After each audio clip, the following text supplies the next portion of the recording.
right in, sit right on down. Daddy, let your mind roll on. Walk right in, sit right on down. Daddy, let your mind roll on. There's singing and there's talking, there's dancing and walking. Something here for all you'll find. So walk right in, sit right on down, and Daddy, let the show roll on.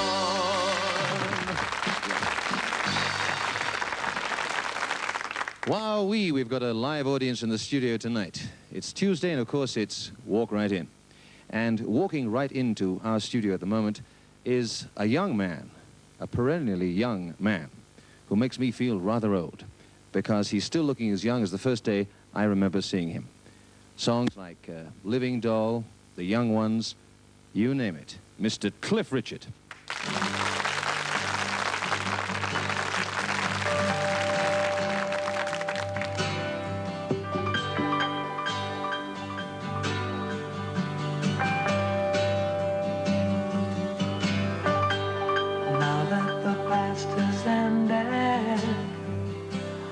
Life's an open door. I know that we could have been mended. Oh, but I can't take the hurt anymore. Can't take the hurt anymore. Ooh, can't take the hurt anymore. The rainbow's over, but I've seen it leave before. A love that's been left in the corner. Oh, 'cause I can't take the hurt anymore. Can't take the hurt anymore. Ooh, can't take the hurt anymore. Hurt anymore. Lady, oh my lady, can't we find the right? Leave behind the sorrow. Lady of my lady, can't we find the light, bright enough to guide us?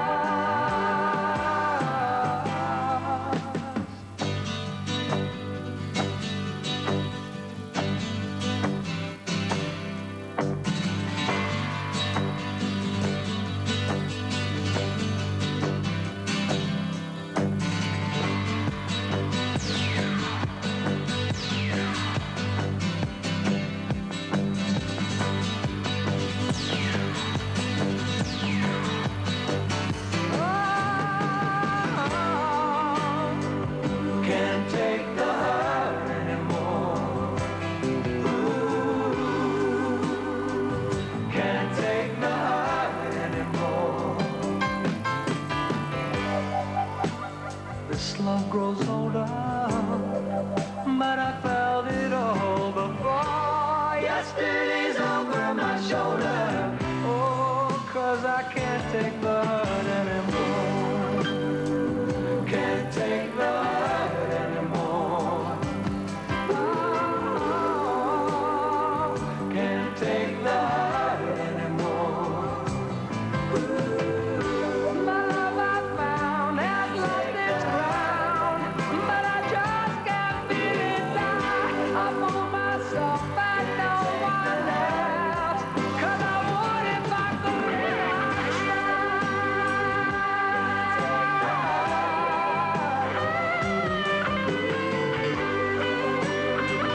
can't take the hurt anymore. Can't take the hurt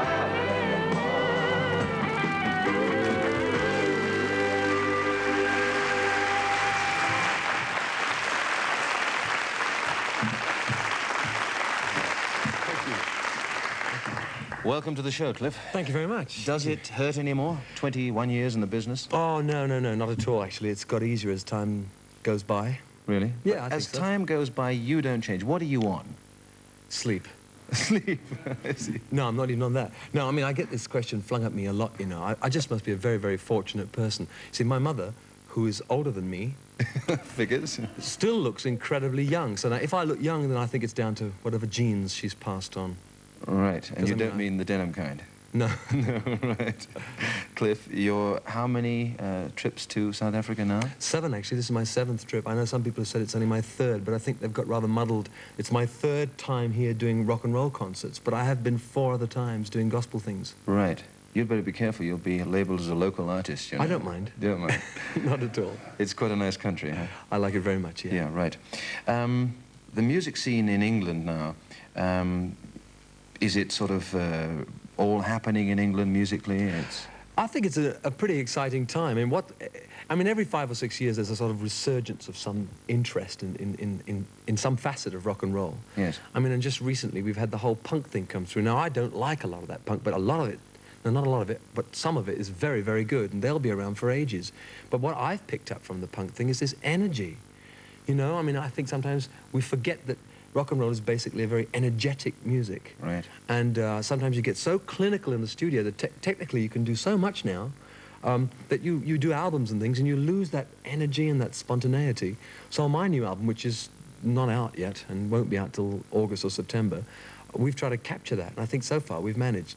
Just by listening to punk records really and saying, well, look, they've got kind of raw feel that's right. missing in a lot of people records. like Chubby Checker and Little Richard and those guys who were generating so much energy. Oh, yeah. Yeah, right. Jerry Lee Lewis. Jerry Lee Lewis, right. We're both giving our age away now. No? Yes. Well, I've just heard about these people. Oh, right? you've just heard about them, yes, I see. Yes. Tell me something. This song that you sang now, it's a very beautiful song. Is it on your new album?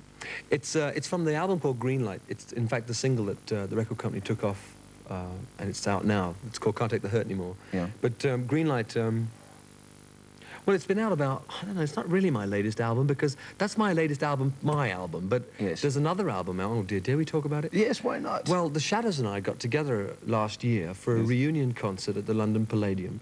And did you bring them out of a home to get together or what? No, they're younger than me. And we just got to, they'd been around, you see, but they had a huge success with an album called 20 Golden Greats. And this kind of brought them out of their shell. They began to do a few more odd bits of touring here and there, and actually have had terrific success in England. 500,000 selling single of Don't Cry For Me, Argentina. And anyway, we got together. That's purely instrumental? That's purely instrumental, yeah. Yeah. We got together last year, did a reunion concert. We packed the Palladium for 2 weeks, and you know, we never took an advert out once. It just was word of mouth. It just got out somehow. I was really thrilled about that. Wow-wee. And we recorded 2 of the nights, and as luck would have it, we were able to salvage quite a bit of it, because live recording is not always very easy to get. You know, in the studio, you've got all the perfect acoustics. It's marvelous. Right, so that sort of really takes you back, getting together with the Shadows. Oh, it was fantastic. I'd like to take you back again, a few years, see if you remember how many. Do You Want to Dance? Oh.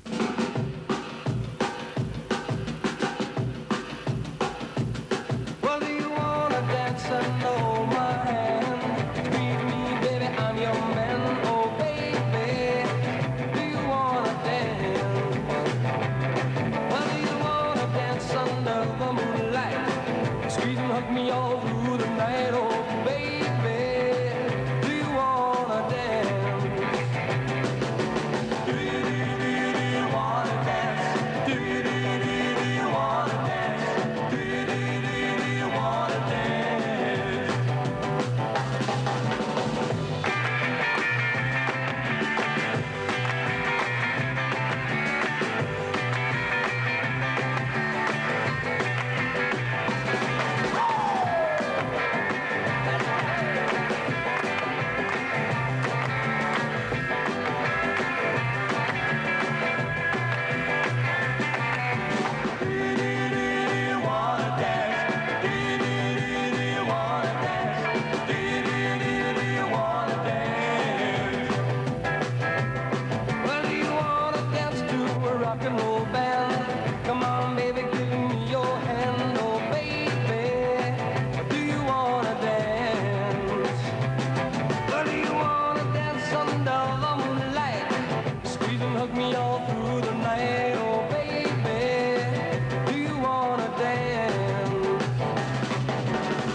Yes, indeed. Delia and the Girls. Makes you feel like dancing, doesn't it? It really does. That was recorded how many years ago?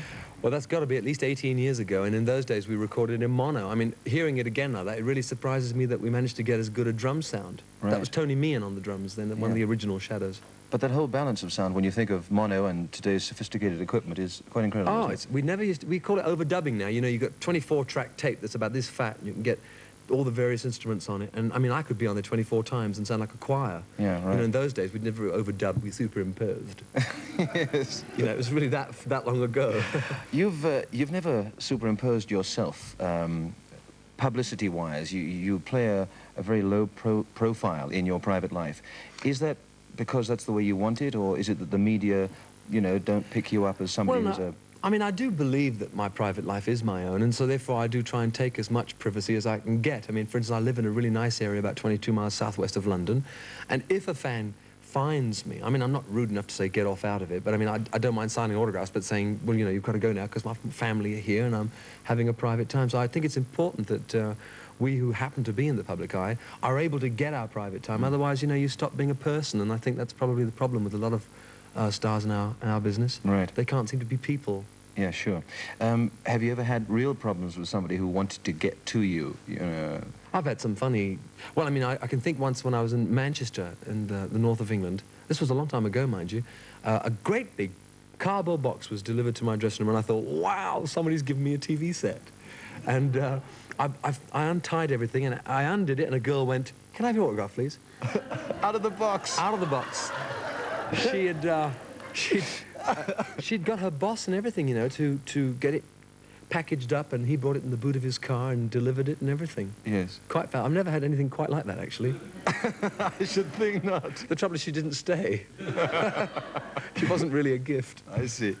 You've never had, when you were sort of really in your teeny bopper era, teeny boppers were not groupies as such, were they? Oh, no. No, not really. I mean, the whole groupie thing is a thing that came out when bands really took off and went on the road and were on the road for 9 months of the year. And the girls sort of just followed on. And just followed on, that's right. Right. It was I mean, it was really sort of rather innocent age, really. I mean, it was a really rather nice time to be doing rock and roll. I'm glad I did my sort of apprenticeship way back in '58. Right. Because I remember, I mean, I may be talking about '58, but I was only a child star myself. Of course. Right. Speaking of stars, a couple of years ago, we saw the emergence of a South African pop star who went overseas. He returned, went into record production, but tonight he's here once again to perform for us. How about a big warm welcome for Richard Jon Smith. Hallelujah, hallelujah, hallelujah, hallelujah, hallelujah, hallelujah, hallelujah, hallelujah, hallelujah. Michael rode the boat ashore. Hallelujah. Michael rode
Fine, thanks. Richard Jon, that was terrific. Thank you. You look as though you've really been rowing that boat ashore. Huh? Yes, Ashore, huh? yes, I have. It's hectic. Ah, very nice song. But you got there ahead of the tide. Well That's done. right. Great. You, as I was mentioning when I introduced you, were overseas in England. Did you find it difficult trying to crack it over there? Oh, yes, competition stiff, really stiff. Yeah. And did you feel that you came back with your tail between your legs, or did you feel that the whole thing was worthwhile from the point of view of experience? No, no, not at all. I don't think it's a thing about coming back with your tail between your legs. I think even though you fail doesn't mean necessarily you have failed as such. You've gained experience, and that's how I feel about it. Yeah. I've come back, and I think it's fate. If it's not your time, it's not going to happen for you. Right. And I feel I'm still young.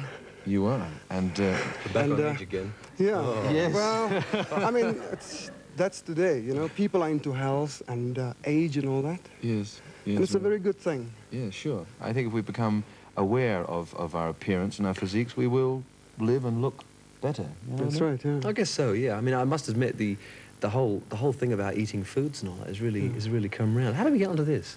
You Well, brought it that's, up. that's, You brought that's, your that's a fault. big It's entirely problem your because, fault. like, my wife, she, I don't know. I don't even know what to say because I'm just a sucker for good food, and that's Yes. what she's all And about. she cooks it, does she? And Oh, cooks it. she cooks. You're a lucky man. Thank you very much. I read somewhere that there's a new idea now that if you really want to go on a diet and you find it difficult to do, you go to an orthopedic surgeon and you have your mouth sewn up. Oh, yes. No. So you can only take liquid food through a straw. And They that's- lock your jaw, that's what it is. Is that it? Yeah, you can't do jaw like that all the time. But then So it's we're no not good going to doing talk starve. We're going shows. to die because we're not earning a living then. Because we make use of our mouths, you know. Yeah, that's right. True, like... You got to sing. Yes, right. Do you not think, Cliff coming from England, Richard Jon from South Africa, do you not think it's possible that in your own home place you are more likely to stand a chance of success? Well, yes and no. Because if we go back a couple of years, and that means sort of 5, 6 years, Right. my very first record was called Candlelight, and it took off in Rhodesia. Yes, And that sort of made me aware about things, you know? yes. Happening outside of That's South right, Africa, yeah. right. I suppose it depends, doesn't it, on the sort of size of the public, because, you know, I mean, for me it happened in my home country. I mean, the place I want to be famous most of all is, of course, Great Britain, because that's my home. But it has such a huge population. I mean, 53 right. odd million people, you know, potential record buyers, that it is in that respect a little bit easier for me to have gained success in my hometown. Yeah. But as you say, it can sometimes happen that someone will latch onto your record in some other country. That's right, yeah. Yes. And then you come in the back door, so to speak. It's a funny thing that I sometimes read about a particular singer, could be a South African, having a big hit in the Middle East, you know, or in Holland. Yes. That a number is picked up. Now, can that be financially very rewarding for you in this country if it takes off in Holland or something? If you write the song, yes. Yes. But if you're only sort of singing the song, Yes. and it sort of... Yes, you've got to have a big piece of the action. That's right, You've yeah. got to sell quite a few records, haven't you? I mean, Yeah. if you sell 1 million records and you only sang it, I think you're quite... Well, I'd be quite Yeah, then happy you with can that. make quite a lot of Yes. money, yeah. Yeah. Do you write a lot of your own stuff? Yes, I do. And Cliff, you write? Only some. I don't write a lot. I mean, I depend a lot on people who write, but who don't record themselves. Most of my songs are recorded by friends of mine who write songs, but don't necessarily go into recording. Although, having said that now, the Green Light album, the Green Light song is written by Tani, of Tani and Spencer, who are at this moment in the charts here with a That's right, song. And they've played for me for years, actually, but they've now started on their own and make great records, wonderful records. Yeah. But it can be a bit tough as a pop singer, because when you get to a certain age, which obviously you haven't arrived at yet, you wonder where you go from here. You just keep going on, don't you? You can't become a very Mike, ancient that's pop the- singer, can you? Yes, you think can. Listen, that's- wait a minute. When Sinatra started, Yes. and all the Bing Crosbys, Yes. I suppose everybody said to them, oh, you can't go on singing like this forever, you know. When you get older, it's going to be silly. But of course, There's all that's no happened limit, is yeah. rock and roll has become like part of the establishment. When I was 14 and Elvis began, I'm just letting you know that Elvis was older than me. I used to love his music, but I didn't know a single 40-year-old who actually liked it. But here I am heading towards 40, and it's still the only music I really like. And when I'm 60, I'm sure I shall still like rock and roll. All I have to do is use my discernment and integrity and not cavort, you know. I suppose it would look a bit silly, a grey-haired twit on He looks stage. 21, doesn't he? I just don't think, frankly, that Cliff Richard is ever going to get to 60 because he's always going to look so young. That's right. Good night. Thanks for joining us. Bye.